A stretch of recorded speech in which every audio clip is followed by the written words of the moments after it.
morning, friends. This is Naveen Makar, basically from Hasil, and today I am going to tell you something about English language. अब बात करते हैं हम English language के बारे में। इंग्लिश लैंग्वेज क्या होती है?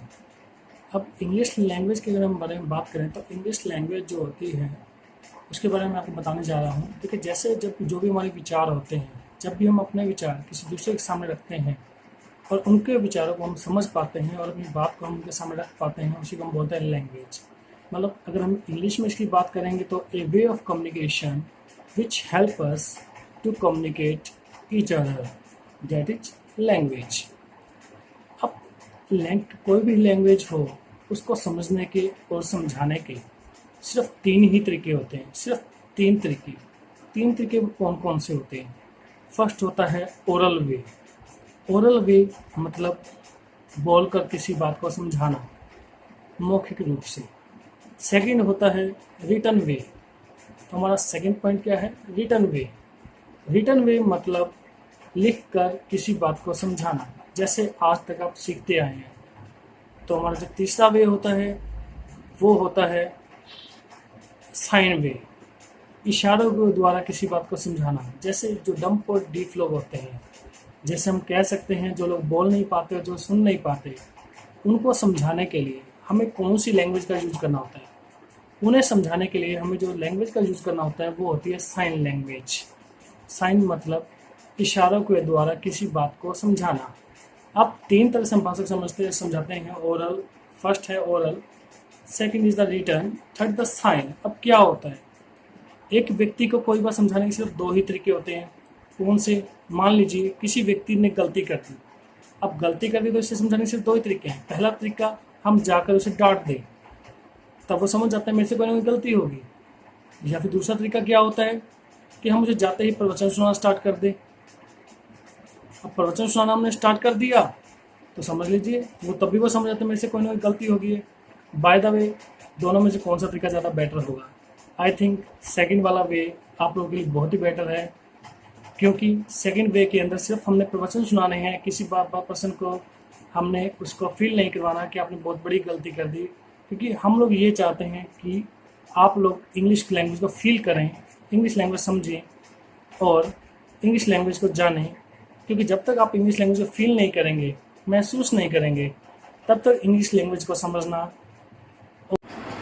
तो चलिए हम बात कर रहे थे कि लैंग्वेज को फील करना बहुत ज़्यादा ज़रूरी है, कि किसी चीज़ को सीखने के लिए हमारे अंदर उसके लिए फीलिंग होनी चाहिए, एक डेडिकेशन होना चाहिए, एक उसके लिए हमारे पास पैशन होना चाहिए। जब तक हम किसी भी काम को करने के लिए पैशनेट नहीं हैं, किसी भी काम करने के लिए हम डेडिकेटेड नहीं हैं, तब तक वो काम करना हमारे लिए मुश्किल हो सकता है।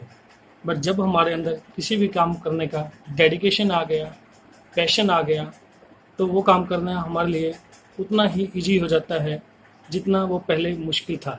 तो इंग्लिश सीखने के लिए भी आपको वही फीलिंग, वही डेडिकेशन और वही पैशन लेके आना है जो आपके मन में एक गेम को जीतने के लिए होता है।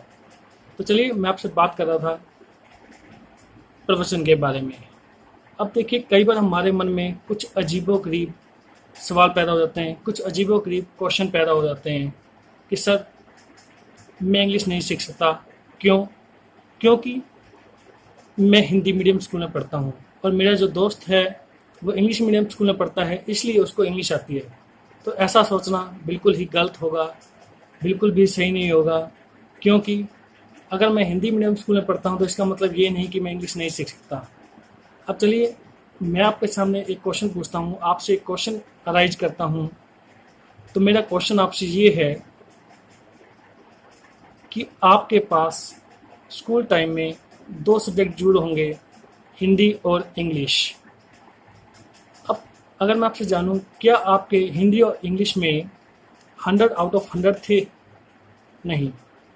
तो चलिए, मैं जितने भी थे आपके, चलिए मैं आपके एक परसेंटेज ले लेता हूं कि आपके हिंदी सब्जेक्ट के अंदर 100 में से आपके 70% थे और इंग्लिश के अंदर आप मैं बहुत एक माइनर से मार्क्स लेके चलता हूँ, बहुत थोड़े से मार्क्स लेके चलता हूँ, बहुत ही कम मार्क्स लेके चलता हूँ कि आपके सिर्फ ऑन द पॉइंट्स मार्क्स थे जो कि सिर्फ ओनली 33% थे जो आपको पास होने के लिए कंपलसरी थे। तो अब इसका मतलब ये तो नहीं कि आपको 33% ही इंग्लिश आती है, या फिर इसका मतलब ये तो नहीं कि आपको 70% ही हिंदी आती है और 30% आपको हिंदी भी नहीं आती।